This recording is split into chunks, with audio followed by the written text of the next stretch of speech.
he's active.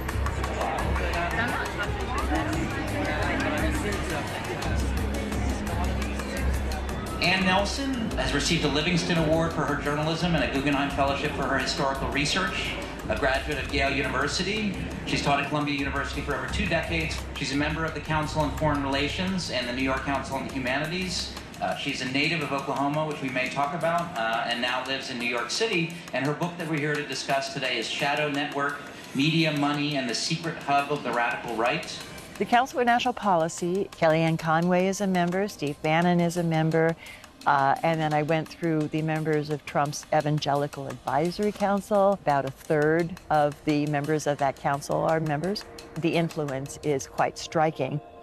They have a social agenda, which is to roll back civil and political rights for the LGBT community, women, and others. The 3 components tend to be religious fundamentalists. Another part of the hub is the extractive industries, oil interests.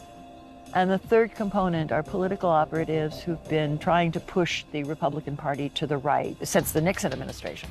In order to achieve this, they have to really reify the idea of the United States as a Christian nation in which their form of Christianity is dominant. It involves allowing their churches and their religious organizations to function as full-fledged partisan political activists while maintaining their tax-exempt status. June 21st, 2016, they invited 1,000 fundamentalist leaders to New York City to meet Trump on his home ground, and they cut a deal. And the deal was pretty transparently that they would lend their ground troops, their data operations, which were very advanced, and their strategists to the Trump campaign in exchange for 3 vital elements.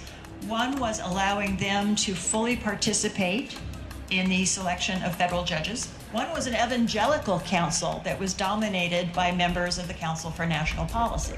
The religious leaders in the Council for National Policy have become converts.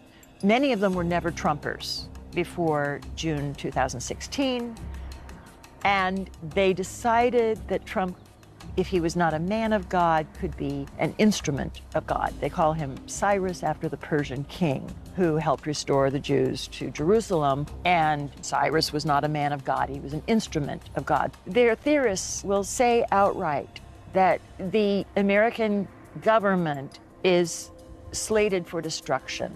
They think that it should be destroyed. In that way, they hope to use Trump as God's wrecking ball.